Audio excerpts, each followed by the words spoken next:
ونعوذ بالله من شرور أنفسنا ومن سيئات أعمالنا من يهده الله فلا مضل له ومن يضلله فلا هادي له وأشهد أن لا إله إلا الله وحده لا شريك له وأشهد أن محمدا عبده ورسوله أما بعد فإن خير الحديث كتاب الله وخير الهدي هدي محمد صلى الله عليه وسلم وشر الأمور محدثاتها وكل محدثة بدعة وكل بدعة ضلالة وكل ضلالة في النار.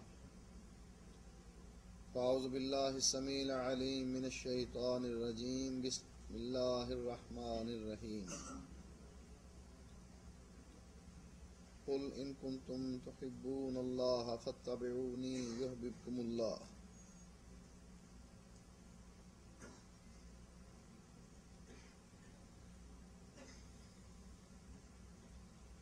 آپ میں سے بعض حضرات ریاض میں پرانے رہتے ہوں گے اور بعض نئے آئے ہوں گے.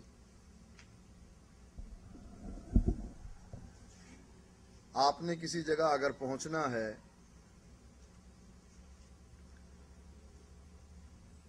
اگر واقف ہیں اس جگہ سے پھر تو آپ کو کسی سے پوچھنے کی ضرورت ہی نہیں، اور اگر واقف نہیں ہیں تو آپ پوچھ کر اس جگہ پر پہنچ سکتے ہیں. وہ جگہ کون سے مخرج پر ہے،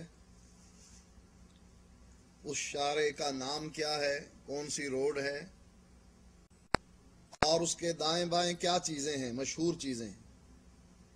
اس طریقے سے انسان اپنی منزل پر پہنچ سکتا ہے. مثلا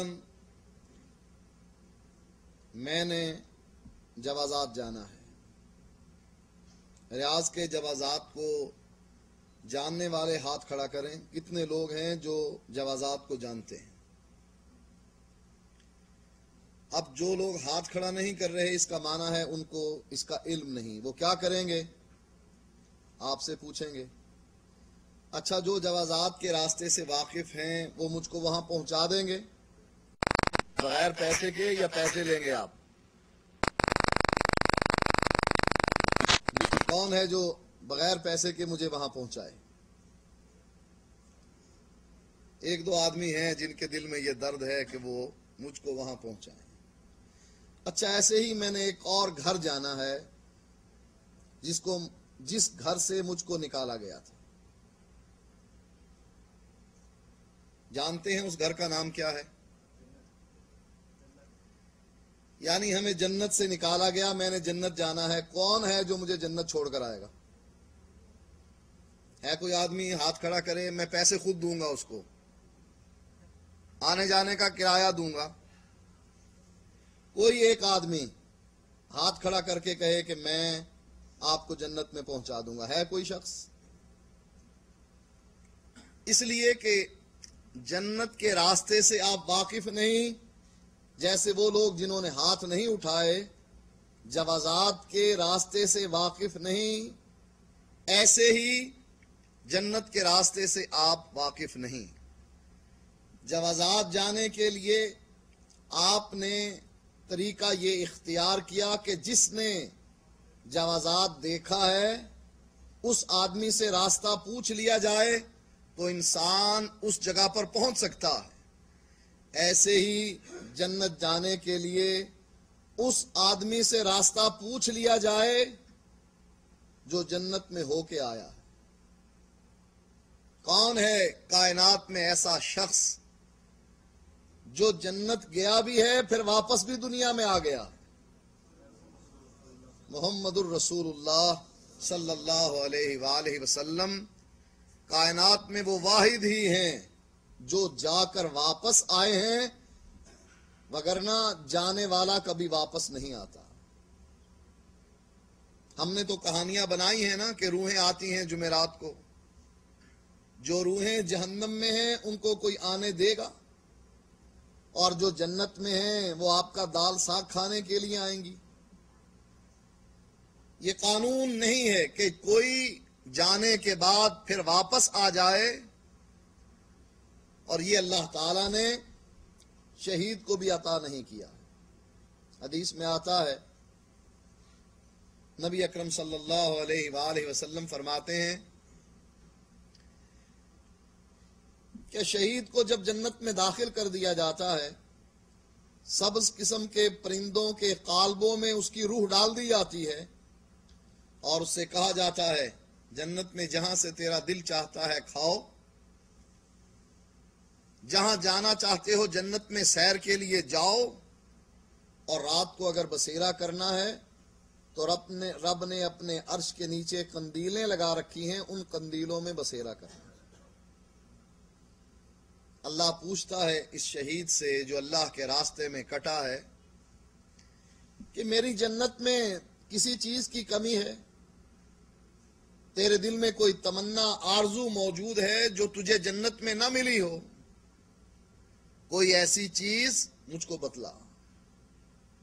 شہید جواب میں کہتا ہے، یا اللہ تیری جنت میں کسی چیز کی کوئی کمی نہیں، ہر چیز مجھ کو جنت میں مل گئی۔ اللہ کہتا ہے کچھ اور؟ کہا نہیں سب کچھ۔ تیسری مرتبہ پوچھا کچھ اور؟ کہا اللہ اگر تو پوچھتا ہے، میرا دل چاہتا ہے کہ میری روح کو جو تو نے سبز قسم کے پرندوں کے قالبوں میں ڈال رکھا ہے، میرے اصلی قالب میں ڈال دے، میرے اس جسم میں لوٹا دے جو مزہ تیرے راستے میں کٹنے میں آتا ہے تیری جنت میں نہیں پاتا۔ اللہ تعالیٰ اس شہید سے کہتے ہیں کہ یہ میرا قانون ہے، جو ایک دفعہ آ گیا وہ واپس نہیں جائے گا۔ اشرف علی تھانوی اپنے نانا کے بارے میں لکھتے ہیں،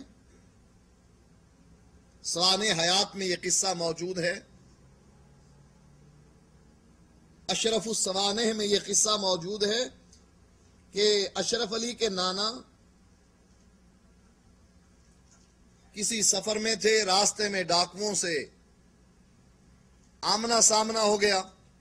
ڈاکو تعداد میں زیادہ تھے اور میرے نانا کے ساتھی کم۔ مقابلہ تو کیا لیکن تعداد کی قلت کی وجہ سے ڈاکو غالب آ گئے اور ان لوگوں نے تمام قافلے والوں کو شہید کر دیا۔ کہا شہادت کے بعد ایک عجیب واقعہ رونما ہوا کہ میرے نانا رات کو میری نانی کے پاس آئے اور جست انصری کے ساتھ آئے، اور ساتھ میں مٹھائی کا ڈبہ بھی لائے۔ کہنے لگے ہم ہر روز آیا کریں گے۔ تسلط دیکھیے اس کائنات پر، عالم ارواح پر، عالم برزخ پر اتنا زیادہ کہ جست انصری کے ساتھ ہر روز آنے کا وعدہ کر رہے ہیں، لیکن شرط یہ ہے کسی کو بتانا نہیں۔